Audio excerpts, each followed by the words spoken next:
Tem 51 anos, nasceu em Lixinga, é formado em Engenharia Florestal, foi bancário e comentador de televisão. Depois acabou por enverdar pela área da política. Estamos a falar de Venâncio Mondlane, candidato presidencial, ex-candidato presidencial nas últimas eleições de 9 de outubro, muito polémicas em Moçambique. Venâncio Mondlane, obrigado por ter aceitado este convite da RTP. Começando pelo princípio deste ato eleitoral, ainda hoje continua a dizer que é o vencedor das eleições de 9 de outubro em Moçambique? Obrigado, Pedro, obrigado RTP pela oportunidade. Olha, não há dúvidas nenhumas quanto a isso. Nós temos um recurso que submetemos ao Conselho Constitucional de 100 páginas e cerca de 300 quilos de anexos. Para falar disso, precisaríamos uma semana e não temos tempo para o efeito. Só temos 30 minutos. Mas outro aspecto importante é como é que as pessoas reagem no terreno, no dia a dia. Eu já cheguei a fazer um desafio, espero que não seja levado a mal por isso. Eu já disse, se há pessoas que têm dúvidas e que não podem ler as 100 páginas do nosso recurso, onde traz as evidências da nossa vitória inequívoca, eu disse que podem pegar aquele que diz ou que é dito como vencedor pelo Conselho Constitucional e fazermos um périplo pelo país, pelos 154 distritos, colocarmos 2 cadeiras em cada distrito e dizermos à população do distrito para fazer uma fila no candidato preferido ou no candidato em que votaram. Eu tenho certeza absoluta que mesmo na terra natal do tal candidato eu ganhava. Por isso continua a ser conhecido também como o presidente do povo moçambicano. É nessa qualidade que também está aqui em Portugal e com que objetivo tem esta deslocação à Europa? Perfeitamente. Olha, esta viagem à Europa primeiro tem a ver com a consolidação das nossas bases na diáspora. E por que que nós começamos exatamente em Portugal? Porque nós definimos Portugal como uma porta de entrada privilegiada para o espaço europeu.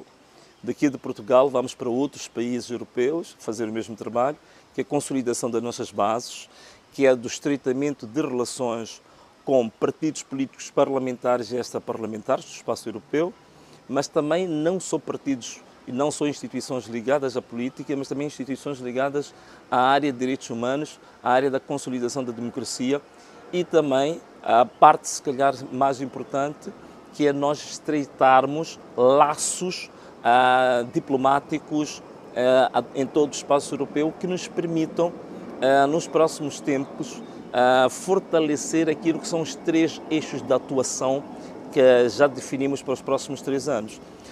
Estes 3 eixos de atuação quais são? Primeiro, é não só sermos uma instituição que repara nos aspectos desfavoráveis da governação e criticar, que isso é importante, mas nós queremos dar um passo à frente agora, que é passarmos a fazer propostas legislativas. Portanto, temos o primeiro eixo, que é de propostas legislativas, e já começamos a fazer isso.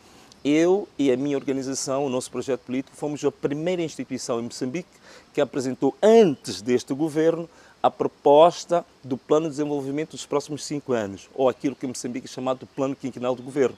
Portanto, fizemos a apresentação pública e colocámos para o debate. 2, neste momento também apresentamos uma proposta que, graças a Deus, para a nossa felicidade, veio a ser corroborada pelo Presidente do Tribunal Supremo de Moçambique, ainda há dias vi a notícia, fiquei feliz, que foi a proposta para a revisão da maioridade civil em Moçambique, que estava em 21 anos, a gente propõe reduzir a maioridade civil de 21 para 18 anos de idade. Outra proposta que nós apresentamos agora foi, quando fui chamado para a reunião do Conselho de Estado, e que não aconteceu, apresentei logo no dia seguinte uma proposta de revisão da lei do Conselho de Estado. A última foi a mais conhecida, que é a proposta da constituição da Comissão Parlamentar de Inquérito para investigar a questão do sustento, que é o projeto âncora da agricultura em Moçambique, extremamente polémico, problemático, que eu comparo esse projeto às dívidas ocultas. Portanto, esta é a primeira atuação da questão da proposta legislativa. Isso não é um governo de sombra, por assim dizer? Está a tentar governar Moçambique paralelamente com o governo de Daniel Chapo? Olha, podem ser feitas várias interpretações conceituais, governo sombra, governo paralelo, seja lá qual for, mas a questão importante aqui é sermos uma organização que apresenta propostas concretas sobre as questões estruturantes da governação. as questões programáticas, por exemplo, como os programas de desenvolvimento, os orçamentos, os planos económicos e sociais, as grandes estratégias, as grandes agendas para as grandes áreas de desenvolvimento nacional, como agricultura, como turismo, como economia. Portanto, esta que nós vamos aparecer como alternativa credível e vamos colocar sempre o debate. Portanto, o nome, seja lá qual for, mas a verdade, em termos de conteúdo, é isso que a gente pretende fazer. E como é que consegue fazer isso em paralelo com tantos processos que tem na Justiça moçambicana? Continua a ir à Procuradoria-Geral da República, tem processos judiciais, acusações, indenizações, medidas restritivas. Como é que consegue estar a tentar governar paralelamente a Moçambique e tem que estar a responder à justiça do mesmo país? Sim, quer dizer, do ponto de vista humano, não tem uma explicação lógica, né? Mas acho que o Pedro sabe, muita gente sabe que eu sou uma pessoa de fé, sou uma pessoa profundamente crente, digamos... E o que é que acredita então que pode acontecer depois destes processos todos? Não, estes processos todos, primeiro, eu disse que quando eu decidi retomar Moçambique depois de ter estado no exílio, um dos objetivos do meu regresso era exatamente confrontar a justiça. Portanto, eu não estava fora daquilo que eu havia planificado quando ainda estava no exílio. Ficava surpreso se um dia destes fosse detido em Moçambique? Já pensou nessa possibilidade?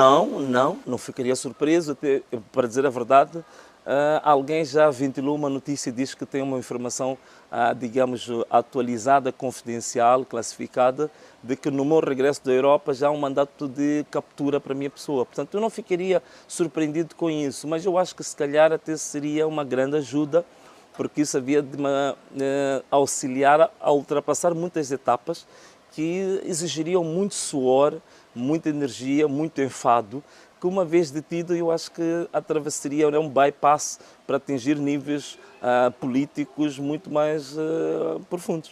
E o ex-chefe da Polícia da República de Moçambique, Bernardino Rafael, ser chamado à Procuradoria-Geral da República para depor num processo que a sociedade civil inovou contra ele por causa das manifestações, para si foi uma surpresa ou acha que é apenas um cenário para calar, de certa forma, a população?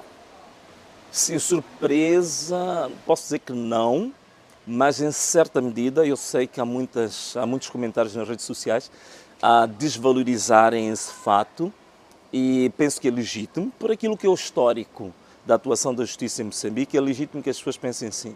Mas eu penso que é um passo importante, não é definitivo, não é nada para a gente estar a tocar trompetes, mas eu acho que é um passo importante. E não só um passo importante nesse aspecto em particular, como também eu gostaria de ver consumado outro ponto. Na minha defesa, que estou a apresentar junto à Procuradoria-Geral da República, como arguido posso falar do processo à vontade, não sou inibido por esse efeito, nós também pedimos diligências ao Procurador, que ele deve ser ouvido também no âmbito dos processos que são movidos contra mim. Então, este é o primeiro passo. Eu ficaria satisfeito quando ele voltar a ser chamado dentro do processo em que eu sou acusado. Aí eu penso que seria um passo, uma sinalização de que estamos a caminhar para um potencial de desvendar o novelo relativamente a essa questão de violação de direitos humanos no período da crise eleitoral. Numa entrevista que o Presidente da República de Moçambique deu recentemente, Daniel Chapo, diz que nas manifestações pós-eleitorais houve excesso de parte a parte. Conseguiu admitir que a polícia também cometeu excessos, mas voltou a dizer que houve muitos polícias mortos, culpando de certa forma e em primeiro lugar os manifestantes. Bom, é assim, excessos de parte a parte, penso que sim, isso me parece uma evidência, mas é preciso perceber uma coisa, os excessos da parte dos manifestantes foi um excesso condicionado, ele foi motivado pela atuação desproporcional e brutal da polícia quando os manifestantes se apresentaram no início do processo a partir de manifestações meramente pacíficas. Se o Pedro fizer uma retrospectiva, vai ver que estas manifestações, o ponto, digamos, clavicular para elas foi exatamente o assassinato do Elvino Dias. É verdade que havia a questão da verdade eleitoral, mas, digamos assim, o rastilho que despoletou tudo isto foi o assassinato do Elvino Dias. Tanto mais que no primeiro dia em que o ponto de referência para as manifestações foi dia 21 de outubro de 2024, foi um dia reservado a um protesto contra o assassinato de Elvino Dias. Portanto, a atuação da polícia brutal, a atuação da polícia, uma atuação desproporcional e sanguinária, é que levou as pessoas primeiro a irem à rua para a manifestação pacífica, que é um direito constitucional. Acredita que com esta atual situação da polícia, com o novo chefe da polícia, com o novo Presidente da República, havendo hoje uma manifestação pacífica em Maputo, não havia a ordem para disparar dessa forma como a polícia disparou, no seu ponto de vista? Nós temos exemplos recentes da atuação brutal da polícia. Eu próprio que estou aqui, no dia 5 de março, curiosamente no dia em que supostamente se assinava o tal acordo do diálogo político inclusivo, eu próprio fui alvo de um atentado em Maputo. Estava eu a passar muito próximo de uma zona que chama-se Expresso, em Ulene, regozijando-me com a população, numa marcha, que eram só cânticos, tudo muito pacífico. A polícia de intervenção rápida barrou, digamos, a nossa caravana e meteu seus tiros com balas verdadeiras sobre as pessoas e matou certas pessoas. Portanto, este é um exemplo. O outro exemplo foi uma tentativa da sociedade civil de ter procurado ainda dias, penso que um dos pivôs dessa iniciativa foi o jornalista Clemente Carros, foram proibidos de marchar em plena Eduardo Mondlane. Continua a achar que está tudo igual, então? Está tudo igual. E nós temos, por exemplo, agora exemplos muito recentes. Por exemplo, agora sabemos nós, mesmo depois do primeiro aperto de mão no dia 23 de março, seguiram-se vários atentados até contra pessoas, quadros sénios da minha organização política.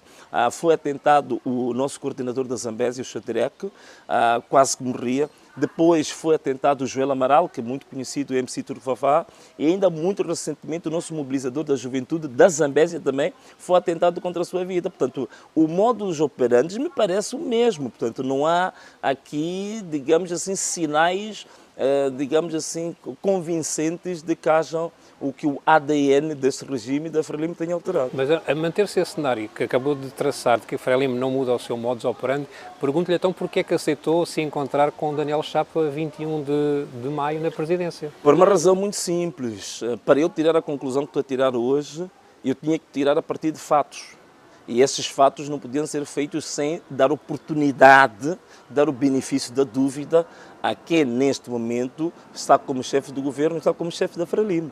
Então eu tinha que passar por esse processo, senão aí é que as pessoas haviam de questionar-me como é que eu tiro conclusões sem nunca ter dado o benefício da dúvida. E que conclusões é que tirou então, depois desse encontro? Não, desse encontro me pareceram, eu falei isto publicamente, a forma como a conversa decorreu, nas duas ocasiões, no dia 23 de março, assim como no dia 20 de maio, foi uma maneira extremamente cordial, sem grandes animosidades, tirando talvez um ou outro ponto da agenda, mas de uma forma geral foi um encontro muito cordial, foi um encontro muito maduro politicamente, muito maduro do ponto de vista ético e cívico, e que chegamos a conclusões muito concretas. Então eu tinha esperança que estava a lidar com uma pessoa séria, que estava a lidar com uma pessoa normal.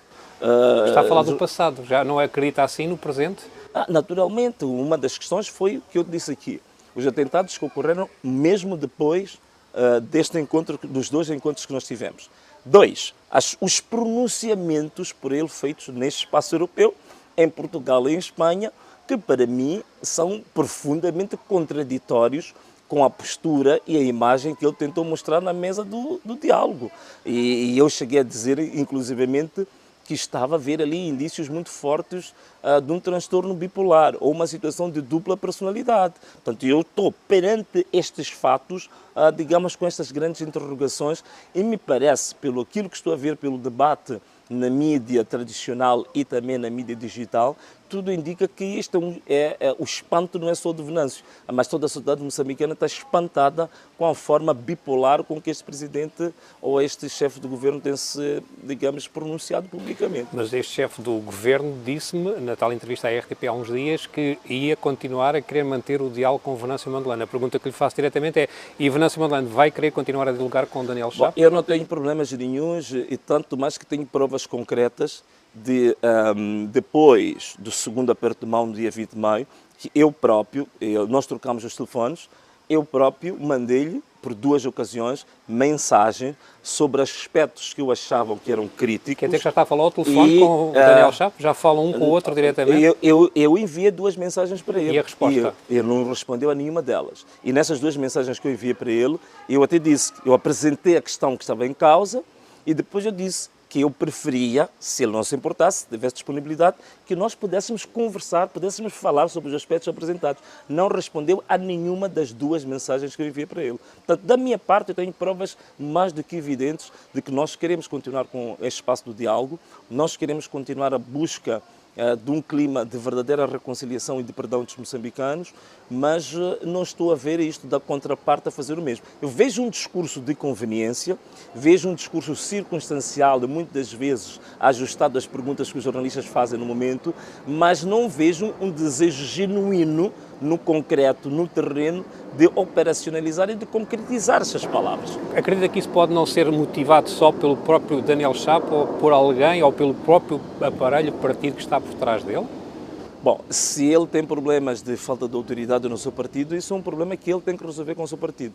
Agora, o povo moçambicano e nós não temos absolutamente nada a ver com isso. Portanto, se ele se predispôs a assumir as responsabilidades que está a assumir, ele tem que saber que há uma cruz que deve-se carregar por assumir essa posição. Essa posição não só tem privilégios, mas essa posição também tem um preço concreto duro a pagar. Então, ele tem que estar ciente, tem que estar consciente disso. Não pode vir com desculpas de que não tem controle da situação, de que há grupos que fogem daquilo que é o padrão. Isso é um problema que ele devia estar preparado para os enfrentar. Quando saiu do segundo encontro com o Presidente da República, disse que iam acabar todos os focos de violência e que ia ser viabilizada a lei da amnistia. Tinha essa esperança. Sim, claro. A lei da amnistia não está viabilizada.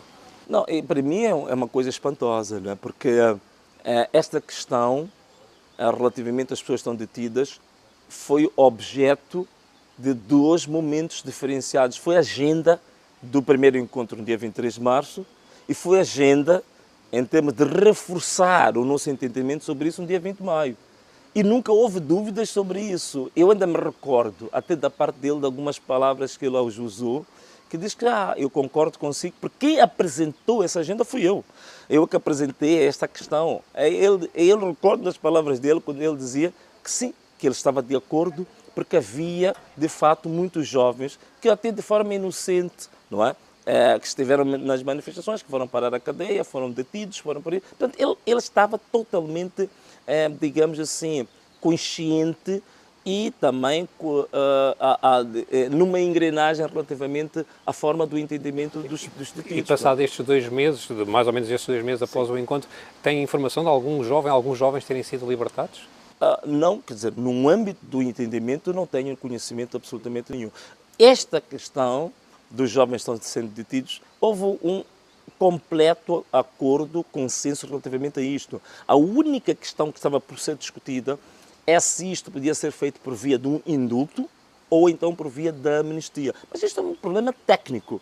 Mas, na essência, a questão de que estes jovens ou estes manifestantes deviam ser devolvidos ao convívio familiar, nunca houve dúvidas relativamente a isso. Portanto, não vejo porquê este entendimento. Não é? Por falar nos jovens e nas redes sociais, que usa muito para chegar junto do povo moçambicano, eu também li muitas críticas assim de alguns apoiantes quando se foi reunir com Daniel Chapo, que ficaram desiludidos por esse passo porque tinha dado a entender que nunca o iria fazer.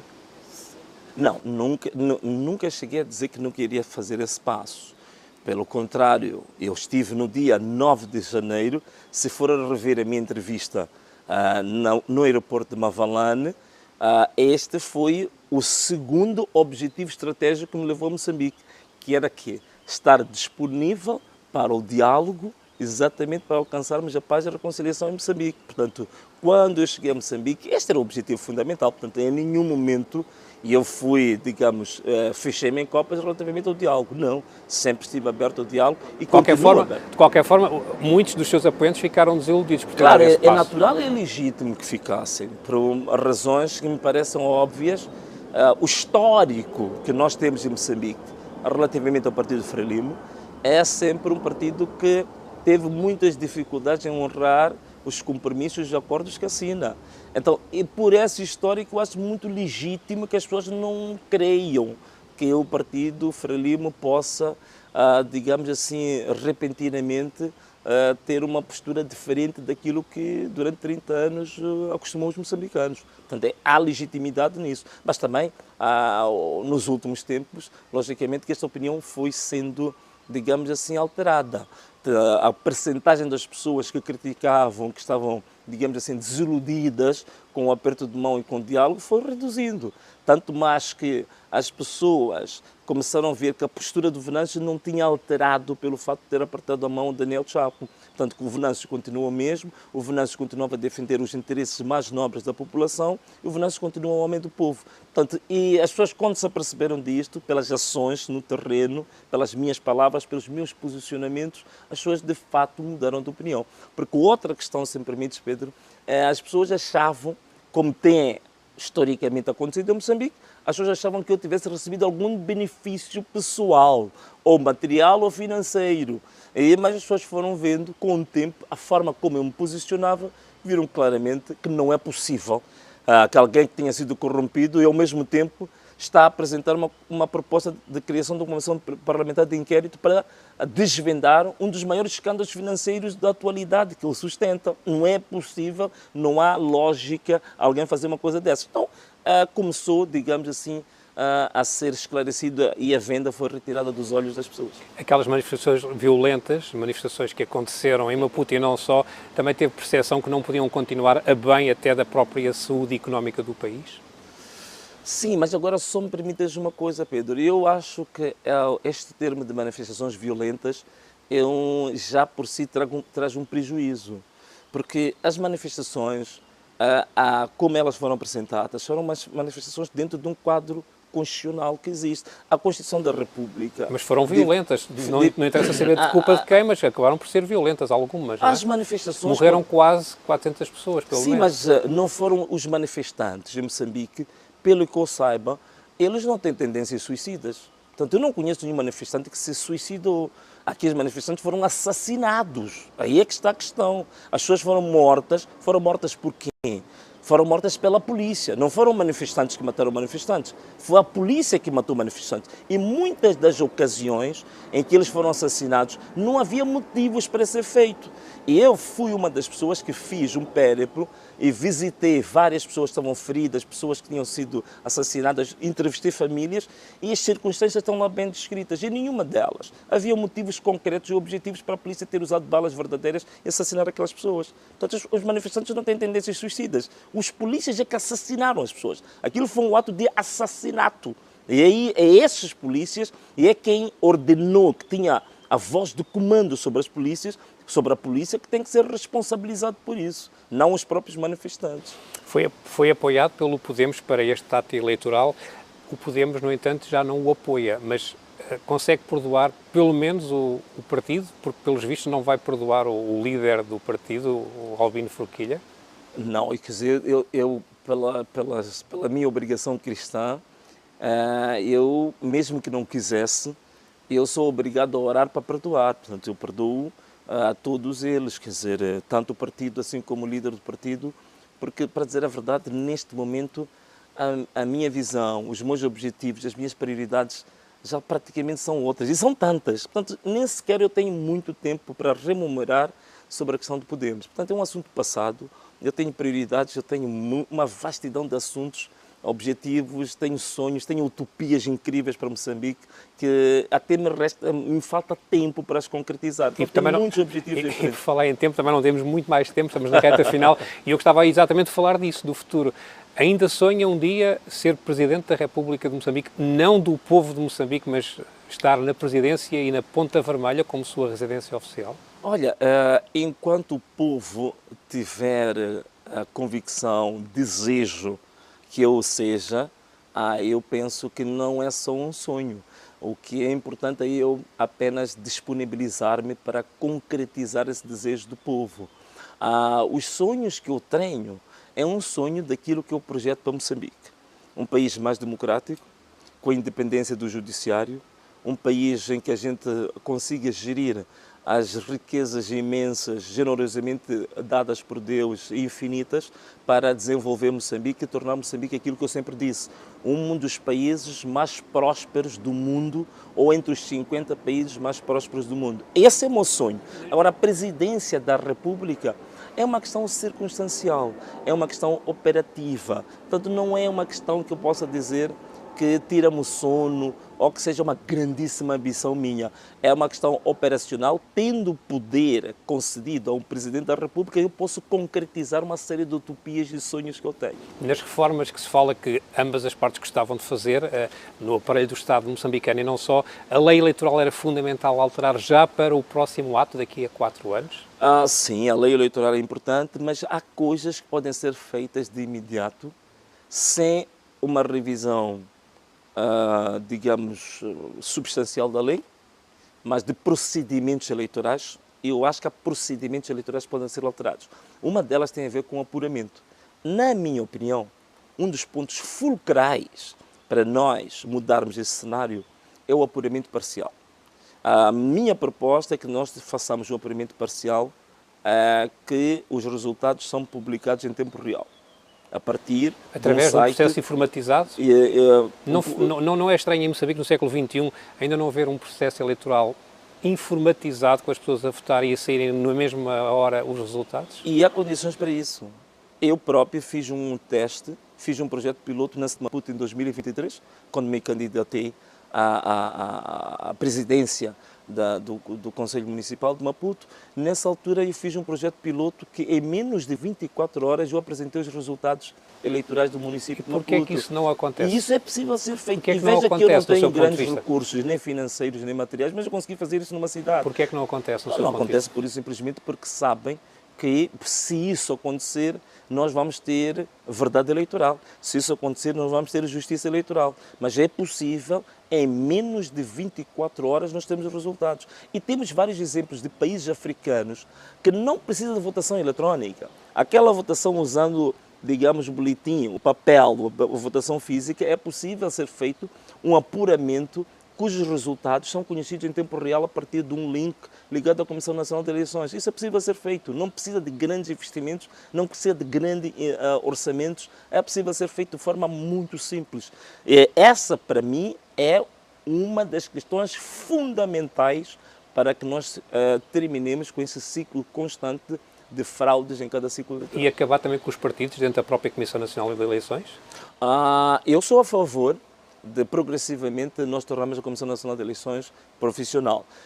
Sou a favor, isto vem no meu próprio manifesto, que é a conversão da Comissão Nacional de Eleições numa comissão eleitoral independente, cuja composição dos membros seja feita por concurso público, por via de critérios muito bem rigorosos, digamos, seleção de pessoas pelo seu mérito, pela sua experiência, pela sua integridade, pelo seu brio profissional. E isso é possível. E, digamos, juízes jubilados a serem os últimos decisores da Comissão Independente Eleitoral. E vai continuar até o próximo ato eleitoral por fora, à espera da sua oportunidade. Não tem assento parlamentar, vai ter assento no Conselho de Estado? O Conselho de Estado, como eu disse antes, não é uma generosidade. O Conselho de Estado é um imperativo constitucional. É importante lá estar? Está na Constituição. Mas era importante o Nacional lá estar? Sim, Pedro, para além da questão meramente legal, eu também consultei o povo. Portanto, eu lancei um inquérito com 10.650 respostas, e destas 10.650 respostas, 87% dos moçambicanos disseram que vai ao Conselho de Estado. Uma última pergunta. O Ana Malala foi chumbado, vai escolher outro nome para o partido? O Ana Malala foi imposta uma revisão desse nome. Vai continuar a defendê-lo? Nós alteramos o nome. Nós alteramos o nome e ressubmetemos. Infelizmente, no prazo legal que o Ministério da Justiça devia dar-nos a resposta definitiva, não fez. Então, era dia 1 de julho, não respondeu, e nós fomos obrigados a fazer já um recurso ao Conselho Constitucional. Portanto, estamos à espera agora do Conselho Constitucional para dar-nos o veredito sobre essa matéria. Mas o nome, qual é que vai ser o próximo nome do partido? O próximo nome dá-nos segredos, está 7 chaves, mas existe. Oportunamente a gente dá a conhecer a comunicação social ao povo moçambicano. Muito bem. Venâncio Mondlane, muito obrigado por ter-nos concedido mais uma vez esta entrevista. Foi então esta grande entrevista com Venâncio Mondlane, o ex-candidato presidencial de 9 de outubro, ele que está na Europa, em Portugal neste caso, à procura de apoios, à procura de se continuar a projetar na cena política moçambicana, depois de ter feito esse acordo de não violência em Moçambique.